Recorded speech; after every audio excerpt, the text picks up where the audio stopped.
You're listening to Ideas and Leaders podcast. I'm Elena Paventa, Executive Communication Coach and TEDx organizer. With each episode, I'll share with you communication tips and ideas from top business leaders to help you excel in your career.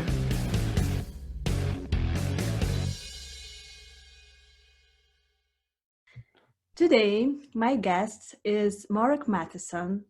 She's an amazing person, amazing leader. I know her for some years now from Toastmasters International organization, where we're active together. She is always an inspiration and a role model for me in leadership. Toastmasters International is a non-profit organization.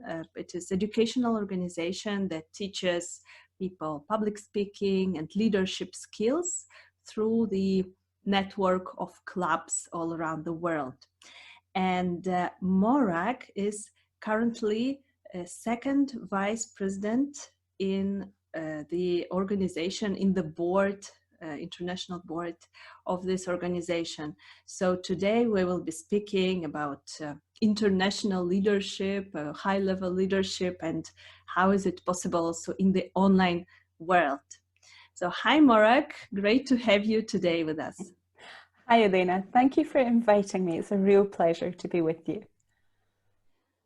So Morag, what is your leadership journey? You are now second vice president in an international organization present in 145 countries. This is huge. So how did you get to getting to where you are right now? It's been a relatively short journey in one way, but a longer journey in another way. For me, I joined Toastmasters in 2006. And by that time, I was already quite established in my career. I'd just moved from London to live in Germany and was leaving behind a stellar corporate career at that point and branching out on my own to do new things. Not quite sure of what, and then found Toastmasters. I discovered right from that very first meeting that this was a place of possibility. That was what I saw in that first meeting. It was very professionally run, and I could see that people were practicing certain things, particularly communication skills at the beginning. I didn't notice leadership skills so much because I think it isn't so obvious when you first walk into that club setting. But very quickly you realize that things only happen when people step up and make them happen. And so leadership is all around you, actually making things happen. And I knew that I wanted to be part of that too at some point, and had the opportunity to lead in my club. My club is in southern Germany. It's an English-speaking club where typically at any one time we will have 10 or more nationalities. So we have this little local international hotbed, if you like. But all around the world, there are clubs that are not like that. There are clubs that are made up of people who live in smaller communities or people who work in the same organization. But for me, I had this window of international possibility. And within Toastmasters, we have a structure that allows you to progress your leadership. So taking on the task of leading bigger units or leading remote units or dispersed units. We refer to them as areas or divisions or districts. And in my case, I went through some of those steps, gradually growing my perspective of the organization, having the opportunity to develop certain new skills, but also to use skills I already had. So for example, one of the leadership projects I had quite early on was to organize the European conference. And I'd organized conferences back home for many years. So this wasn't such a new thing for me, the actual organizing of the event, but it meant I had to get to know the organization better. Because I think if you lead in any organization, you need to know the world you're in, but you also need to know your organization if you're going to be successful. And for me then, that led to being CEO level of Toastmasters in Europe, leading groups of Toastmasters spread across, at that time, 18 different countries, and all the challenges that come with that, of language, the challenge of diverse culture, of dealing with different currencies when you have to manage things financial. And I think for anyone, when you're learning all of that in this environment, we have the view that, of course, we want everyone to do really well, but we also have a mindset of, let's learn from our mistakes. We may get things wrong from time to time. And that's great learning that you can then take with you back into your professional life, your business life, whatever the rest of your world looks like beyond Toastmasters. After that, I had a great opportunity to be a regional support for just exactly those teams spread across Europe, the Middle East and Africa. So again, giving me this bigger exposure to the world, and at the same time, using the skills that I had gained, using the knowledge of the organization to help other leaders be successful. So not just about yourself, but about them. And then after that, taking the opportunity to serve on the board of directors, representing Europe, Middle East and Africa, but actually working for the whole organization. So again, growing that global perspective that is so helpful to us in all of our lives. That's my journey in a very short nutshell. Wow, that's an amazing journey. So how is it, do you feel the difference between the leadership in this non-profit world and in the corporate world, having both experiences? How do you see, what is the difference? I actually find that they are similar in so many ways. Coming from a corporate career into this organization, we do all the same things. Sometimes it looks different, but actually we do the same things. And today in my professional life, one of the things I do is I'm the chair of a child sponsorship charity. And I find myself regularly drawing on that experience of Toastmasters for the work that I do there.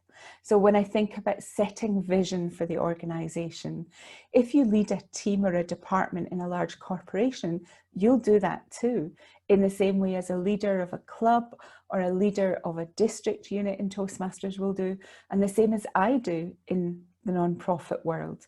We have to take care of our finances. We have to plan. We have to help people engage with what we do. We sell. We might not call it selling, but when we want to recruit people, you know, part of the joy of Toastmasters is new people, bringing other people with fresh perspectives in, because not only are they going to learn and grow, we are going to learn from them too.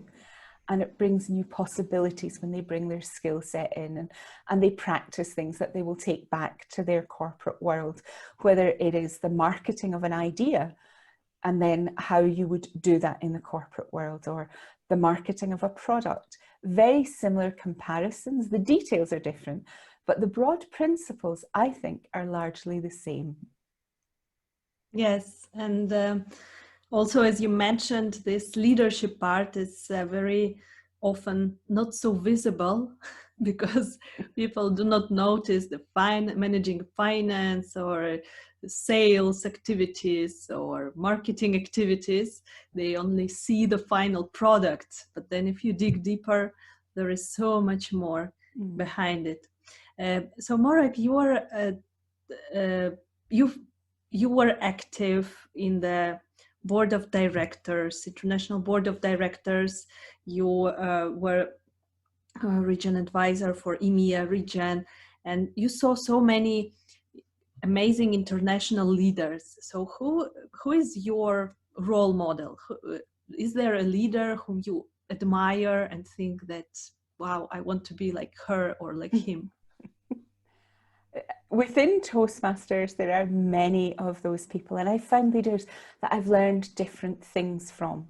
One of my early role models was a gentleman called Greg Palmer, who was the district director for the whole of Europe. And he taught me so much about praising people and giving recognition, because in volunteer sector or in non-profit sector, of course, often we're not paying anyone anything. But what we can pay is recognition, feedback for people, things that help them develop and are of great value to them. And I learned so much from him about how to do that in a meaningful way. He was definitely one of my early role models. But someone that over all of this piece I met was an amazing lady. She still is an amazing lady. Her name is Beth Thomas, and she lives in South Africa. Beth is now around 80 years old. And when I first met her, I was a newly appointed region advisor, and I was visiting the district in Johannesburg, and she took me to one side and she said, I applied for that position at the same time as you. I'm really glad you got it because I think you're doing an amazing job. And I was blown away by that, for someone to be so gracious to say, in my disappointment, I can still find joy in your success. And that really made me think, you know, how do we treat other people? Do we look at the victory moment, or do we look at, this is actually best for the organization, and I see the beauty and the benefit in your leadership? And for me, she's gone on to be someone who's still a role model for me today when I look at her. She later served as region advisor herself. She has also served on the board of directors quite a number of years ago. But one of her great passions is bringing the benefit of Toastmasters to others. And although she lives in Southern Africa, she has been absolutely instrumental in growing clubs in East Africa, all around Kenya and so on. They see her very much as the grandmother of Toastmasters in that area. And every time she would travel, she would take the opportunity to say, I'm going to sow seeds for Toastmasters here. I'm going to look for leaders that I can develop here who will do the work when I'm not around. And she does it all in such a quiet and gracious way. It's not about her. It is about bringing that benefit to other people. And for me, Beth is a huge role model, that even in the last couple of years, where she's not had the best of health, she has absolutely continued mentoring new leaders as well. So she's one of my absolute heroes in Toastmasters. Yeah, this is so nice. Yes, to appreciate also when you don't win the position, you want to get to appreciate your opponent. This is amazing. So, what are some lessons which you learned through all those years being at high level leadership positions? What maybe what challenges did you have, and what were your takeaways? There's certainly lots of lessons to be learned, I think, in leadership everywhere. If I think of some of mine, one of the things I learned quite early, especially dealing with a diverse team, is the need to listen to people, really, really listen. What are they saying, but what are they not saying? And do we actually understand the same thing? Because if you don't, you can go a long way down a road to a decision, only to discover that you were both walking on different paths and you don't have the agreement you thought you had or the understanding, and then something fails at the last minute because you haven't had that right understanding from the beginning. And that was a lesson I had to learn more than once, I would say. And now it's really in my DNA, this, what do we all understand about this? Because as individuals, we of course bring our cultural background, we bring our values filters to any decision, and also to our understanding, what does it mean when we say this? And I can think of two groups of leaders that I was working with at one point who got into tremendous conflict because on one side, they said, in Toastmasters, our primary core value is integrity. And this other group were saying, from our cultural background, yeah, integrity is okay, but honor is much more important. And we want to work towards a culture of honor, not integrity. And of course, that makes you choose different things. And gathering people then around that common purpose, that common understanding that in your culture, honor may be more important, But in our organization, integrity is something we would define as more important. So therefore, we have to pass our decisions through that filter of integrity. And helping people to come around that was a big learning point for me. So I think that really investing time in understanding others so that you have good agreement. And then when you walk out of the room, nobody's dashing off to say to somebody else, I can't believe what they just decided, but rather they understand. We may not always like the decision, but we understand it and we're willing to agree and to stand with it. I think that's also another point of learning, that what happens when you've made a decision. You know, it's very easy to walk away and be tempted to go and say to your friends or whoever, oh, they're crazy, I can't believe what they think or how they see this. But actually standing together in unity with the decision makes it stronger, whether you like it or don't like it. But if you agree that when we work together, we will actually reach a decision and we will stand by our decision. And if as that decision works out, we discover it was wrong, that we'll also say it was wrong.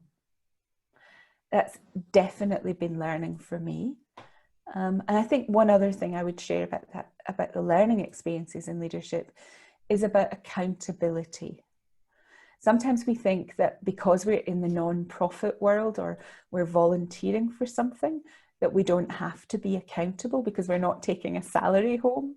But actually, accountability in that environment is just as important. We are accountable when we do what we say we will do, when we take responsibility for our actions. And for me, that very much sits within having integrity as a person. For me, accountability is very closely linked to that I will take responsibility for my actions. And I think that strengthens us in leadership wherever we are, if we are willing to stand up and say, yep, that's what I did, that's what I said, I stand by this, whether it's working out well or whether it's not working out well. Definitely an important lesson, I think, in leadership. Yeah, amazing lessons. Yeah. So, and what about the board of directors and the higher level leadership? Because this is, I think, on one hand, you are responsible for everything as a member of board of directors, but on the other hand, you do not have your hands on. You cannot do much. So, what are your main learning out of this experience of being in a board of directors of such a huge international organization for 2 years? For me, one of the really important things is keeping connected. So every member of our board of directors is an active member of a club. And I think that is really important. So whenever I can, I am in my club meeting and I'm taking on the roles of an ordinary member in that club. In my club, they don't treat me any differently. I'm just the same as every other member in that club. And that's really important. So you actually have the same experience as other members and that you are working the program like everyone else. Because I think that helps to keep you grounded when you're looking at decisions that have to be made. But I think you're right. You know, sometimes there are initiatives we would love to see delivered, but you have to deliver things through other people. And that's the art of persuasion in some senses. How do we help people to see why this is important and how we get them on board to do this? And it's the same challenge that district leaders like yourself face when you want your clubs to do something and some will and some won't. How do you get them all on board with it? And it can be frustrating sometimes if you stand when you desperately know this is the right thing and we want you to do this and people are saying no to doing this. I had this experience as a region advisor where one of the teams that I was supporting, a member of that team didn't want to call up people who were trying to create new clubs because he felt that was harassing. And I'm looking at this thinking, but no, it's helpful. You're calling someone to say, how's your progress? How can I help you? But from his perspective, this was harassing. And of course, then he didn't get the results that he wanted to get because nobody was following up with a really key part of the operation. And it's frustrating. Sometimes you can't protect people from themselves, and you have to live with the consequences of those decisions. But I think bridging the distance, a lot of that is about staying connected, about listening to people. You know, who are you having conversations with? How are you understanding it? And then engaging in meaningful communication that actually helps people to understand and helps you to understand the feedback from those people who are being impacted by the decisions that you make. Yeah, yeah. And also there is this issue of acting internationally. So I'm now a district director in the European district, and we have 5 countries geographically close and culturally, let's say, close, but still we have some issues connected with cultural differences, with some approach to doing different things differently. And at an international level, being a leader at an international level, or even in our region, you know, the EMEA region is so diverse. And as you were region advisor and you were visiting different districts, you probably saw that some things are done completely in a different way. So how do you deal with it, embracing these differences, with adapting to those differences? And also, what would you recommend to the international business leaders for people who are managing diverse teams? International leadership does bring its own challenge, very specifically the challenge of how do you connect with people there, and who are you connecting with there? Are you keeping in touch with people who are really in touch with what's happening locally? And I think in any organization, your informal network is as important as your formal network. So when I think about our board of directors, we have 14 directors who come from different parts of the world, always, and who bring the perspective of that part of the world. So they're not totally representing their part of the world, but they're bringing the flavor of it and the understanding. And so, for example, when I served representing EMEA, or not representing, but from EMEA, we were about to make a decision in our policy about when something should happen. And the phrasing that was being discussed was the first business day of the week. And I remember saying in the discussion, when is the first business day of the week? And my colleagues from North America looked at me like, are you stupid? And I said, but have you been to the Middle East? Because the first business day of the week in the Middle East is not a Monday. Therefore, we need to say something different. And I think when you work internationally with groups like that, it is really important to understand where you're from, to understand the culture that you're bringing, and to always look at what would be the impact of this decision. How would we make this work where we are? And are there other steps we need to put in place, or something different we need to do that makes this work? I think that's really important. And that's the formal side of it.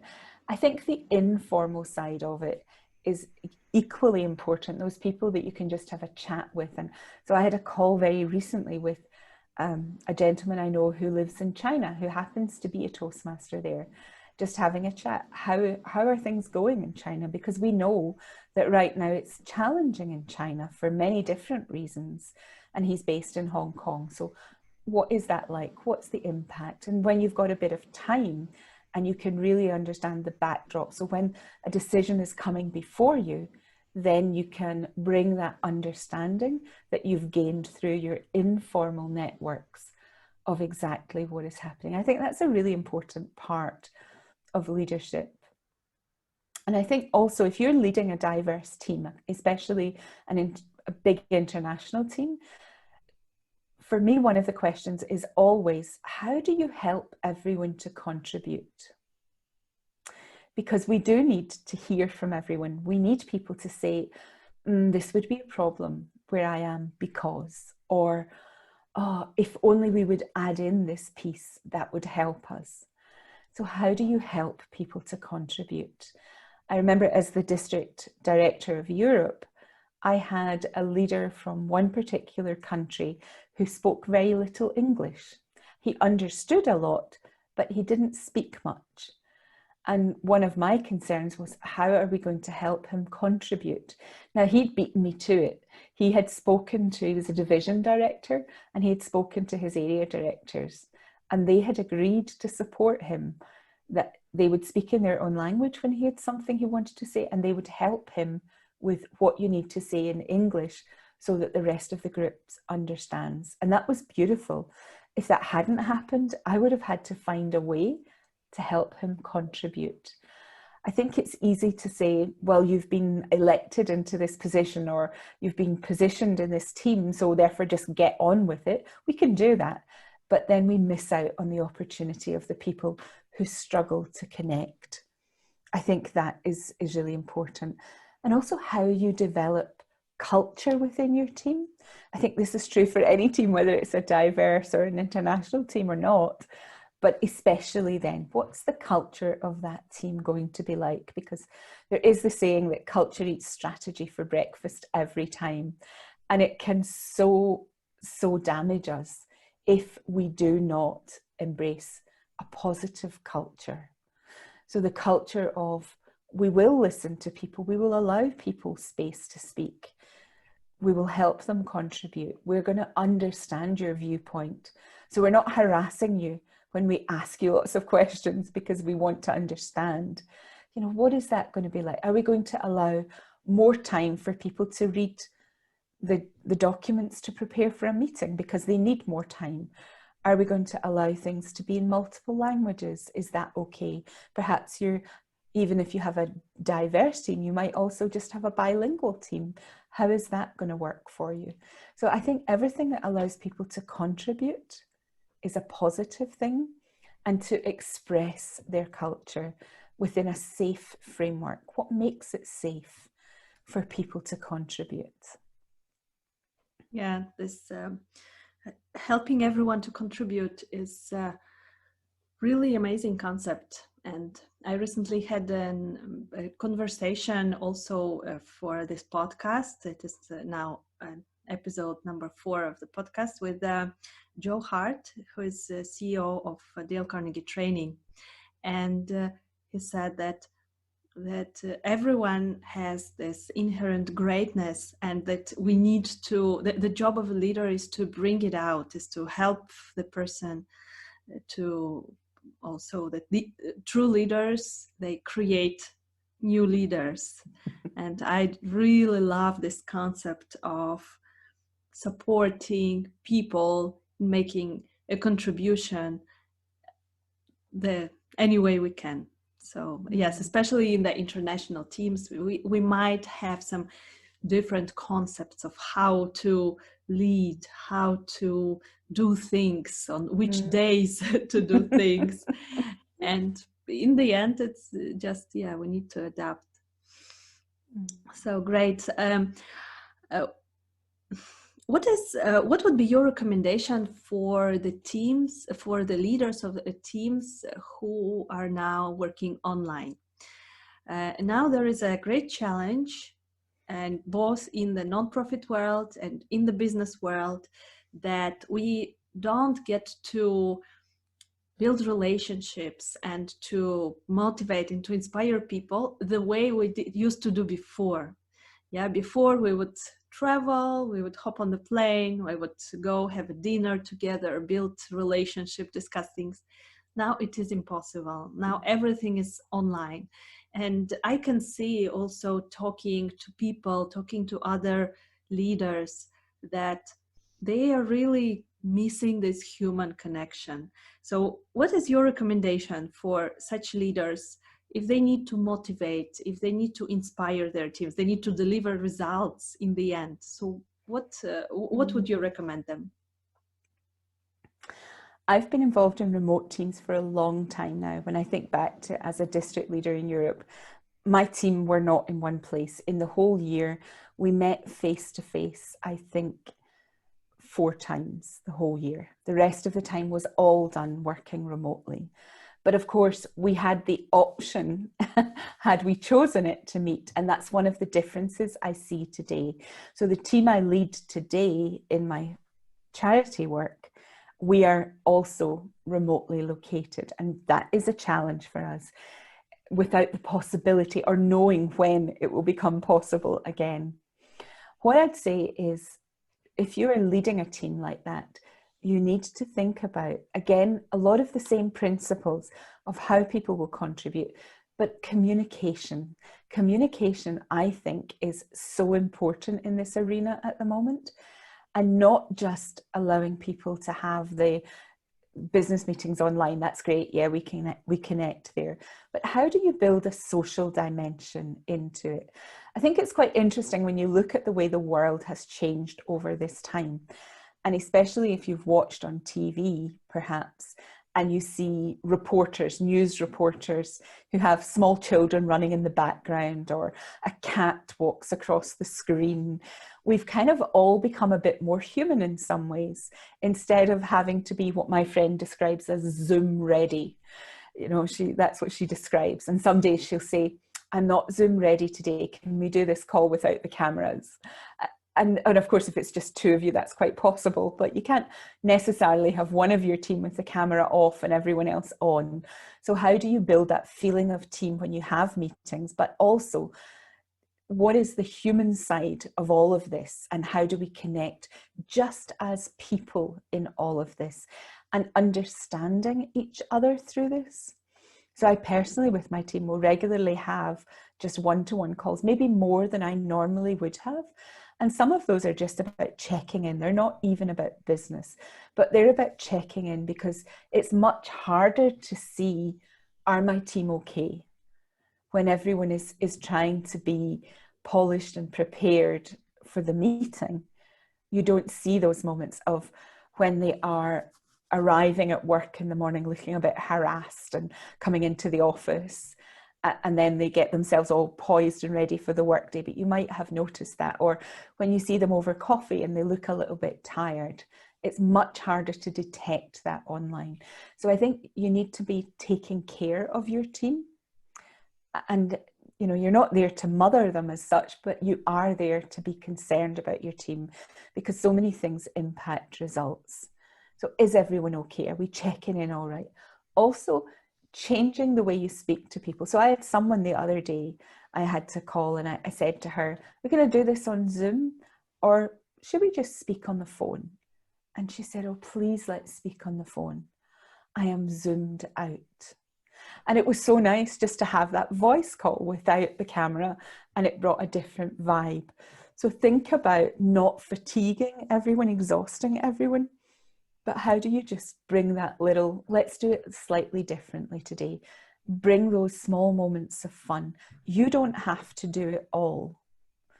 So we have, for example, I don't think I'm giving away any secrets, but on the board of directors at Toastmasters just now, we have 2 of the directors who are organising additional calls, not all of the time, but even just a little additional call that's just about, let's get to know each other.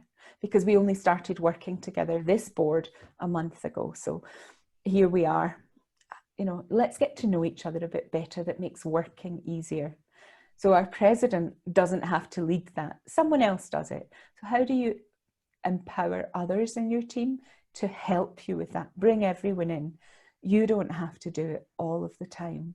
But really important that you also check in, and I think promote an attitude of self-care amongst people. Because when people are working from home, there's always the temptation to work much longer hours than you would do if you're in the office. You know, how are you promoting an agenda of self-care and balance for your team so they get the job done, but not at the expense of their health? I think those are some of the things I'd say.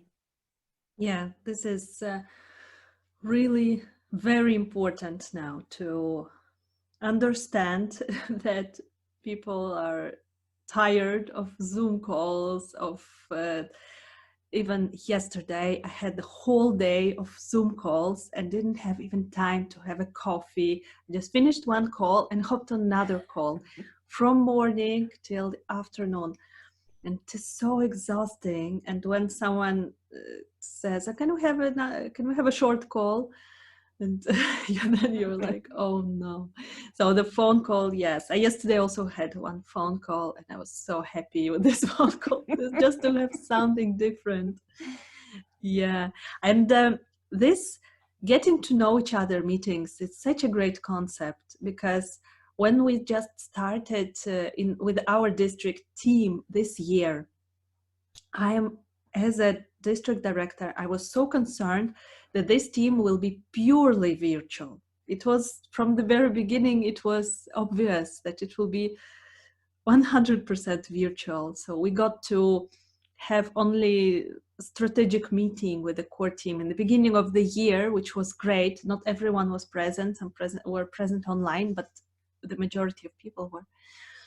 And then also with we don't get to have any live trainings or anything. And in the beginning, when we started operating, when we had our first online meeting or training, we started 1 hour before on Zoom, and we made just this casual coffee breakfast party in the morning. And I was concerned in the beginning that people will say, oh, it's too early now at 8 a.m. No, let's meet at 9. And they were so happy. Oh, coffee in the morning, great, cookies. And they got so excited about this just casual chatting. And so we introduced ourselves. We told about some of our private things, about our vision for the year and about our values. So it was completely not business related. And it was such an amazing meeting. So I think that this bringing a bit of human connection is so important. I agree. Yeah, absolutely. So yeah, great. Thank you very much, Morag, for your tips. So this individual approach and to people, let's repeat and summarize some of your main tips, because they are so valuable. So having one-on-one check-in calls, yes, and asking how are you doing, not necessarily speaking about business. Then introducing some diversity, not necessarily having Zoom meetings, but also reaching out via phone, promoting a self-care and spending some healthy time, not working all the time. Yes. What else? Did I forget something? There is one thing I didn't say to you that I would add, actually. I received a gift in the mail the other day from a new colleague on the board who decided, we are together, it would be really nice if I just sent you something in the post. And I loved that. And it's just a little notebook of capturing your thoughts in this time, a little, what are you thinking about, reflective diary. And I just loved that someone in the team thought about me and sent me a small gift. So if you've got the budget, a little small gift, or I am about to, maybe I shouldn't say this, but I am just about to send a postcard in the mail to each member of the team I'm working with at the moment, with just a note of appreciation on that postcard, just to remind them that we are here and that I see them in all of this. So thinking about them in another dimension.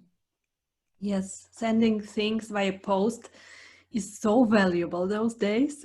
Getting something physical, especially as a sign of appreciation. I was delivering, as last year I was a program quality director, and I was delivering the DTM medals, which are usually a huge celebration, because Distinguished Toastmaster is the highest recognition in the organization. It is usually on the big stage during the conference, and I was doing this conference online, and I had to send those medals via post, which is not so exciting in the end, but I added a small note from myself, personal note to every person. When I was sending those medals, I wrote some wishes and things personally from myself. And some of the people, they wrote to me that thank you so much for this note, that this was even more valuable for them than the gift, the medal itself.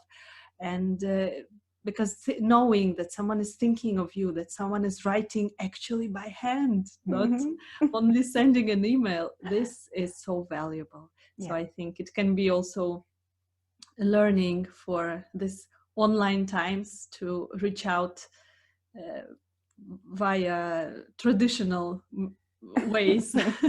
Exactly. Yeah. Great. Morag, thank you very much for your tips and for sharing your experience with us. So what would you recommend our audience to join Toastmasters organization, and why? How it would benefit them? I think everyone in the world should join Toastmasters at some point in their lives, because I think it is an amazing organization where you can grow personally and professionally by the development of communication and leadership skills. Because no matter what position you are in, whether you're in senior leadership or just starting out in leadership, honing those leadership skills is important. But so is great communication, because I think great leaders are usually great communicators. So building those skills. One of the other things in Toastmasters, we know our biggest single byproduct is growth and confidence. And who couldn't use that when you're developing your career or personally, just how you are in your community or with your family, becoming more confident about your ideas, about your ability to persuade people, your abilities to work with other people. It's all there for you. And it's different for everyone. It just constantly amazes me. I'm one of those people who love to see others develop. And it constantly amazes me that we are such a different group of people in Toastmasters, but yet every single one can develop, and usually does develop if they are open to working with the program. So I would say there's a lot in there, a lot of transferable skills for life and for business. If you have never been to a meeting, there is no better time than now. If you have been to a meeting before and you thought, I wasn't really sure, give it another try. We have so many different clubs, and right now with clubs meeting online, we are not so restricted as to where we live. We can be part of things. Find a club that meets at a time of day that you'd like to meet, different days of the week. If we don't have something that meets your need, then speak to someone like Elena and ask her, can we have a new group that does this, that meets here? Some groups have special focus. I think please try us out. If you are a member of Toastmasters and listening to this, then please keep going. Thank you for what you've done so far, and keep creating those wonderful groups of people that provide a positive learning environment where we can all become a better version of ourselves. Yes, especially now in the online world, we can visit any place in the world we can, any club in the world. Next week, I will be visiting Mauritius, Toastmasters, Wow. delivering a workshop for them. It is now much easier and much faster than before. We don't have to travel and spend a couple of days of journey. Then you can just log in and talk to people. So it is great. And this growth in self-confidence is really amazing. I can see it even on my experience. By progressing in Toastmasters, I am also progressing in my professional life. And it is I was recently having the conversation with Pat Johnson, who is our region advisor, and I was saying that I'm not that overwhelmed by the district director role, because I'm also doing a lot of additional new projects, like, for example, starting the podcast, like starting the online business and additional things. And she said that this is absolutely normal, that as you grow your confidence in the Toastmasters leadership, you understand that you can do so much more and you progress in other parts of life.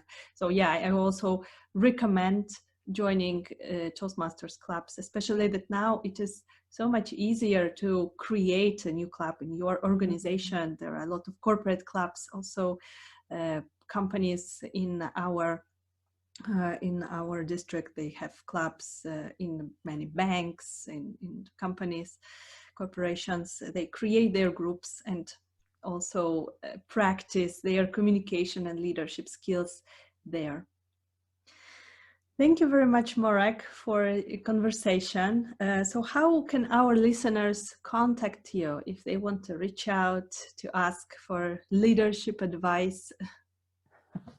You'll find me all over social media. That's probably the easiest way to find me, either through Instagram, LinkedIn, or Facebook. LinkedIn's probably the best place to find me, actually.